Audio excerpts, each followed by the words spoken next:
People say a man is made out of mud. A poor man's made out of muscle and blood. Muscle and blood and skin and bones. A mind that's weak and a back that's strong. And today I'm going to tell you about brainwashing. The American Heritage Stedman's Medical Dictionary defines brainwashing as inducing a person to modify his or her beliefs, attitudes, or behavior by conditioning through various forms of pressure or torture. In other words, brainwashing is a process used to change your mind from what it is into what the brainwasher would like it to become. There are 8 major techniques that brainwashers usually rely on in order to accomplish this process. The first technique is isolation. Where's your group, Andy? I have no idea. It ditched me because of you. Radical. Isolation deprives you of social support that would help you to resist brainwashing. It also fosters a sense of dependence on your brainwasher, which makes you more susceptible to his overall message. When all you can see is the light at the end of the tunnel, the light suddenly takes on an exaggerated sense of importance. The second commonly used technique is called monopolization of perception. This focuses your attention on the brainwasher's message and effectively eliminates any competing messages.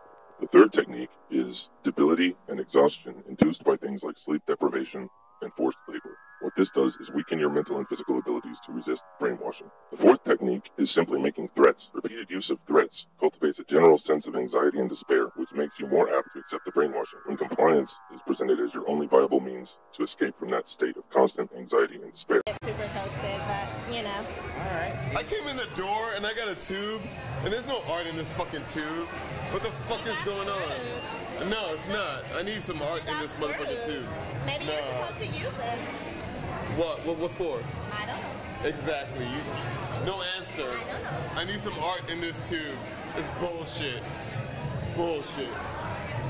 Another technique that brainwashers use is called occasional indulgences. When you look at brainwashing as a carrot and stick process, it only makes sense that every now and then your brainwasher has to hold up the carrot. An example of such an indulgence would be a simple Twinkie. It might seem to you to be a very grand luxury item under the circumstances of being brainwashed. Occasional indulgences gently lead you toward compliance with the overall brainwashing process and even make you feel gratitude toward your brainwasher. Another technique is known as demonstrating omnipotence.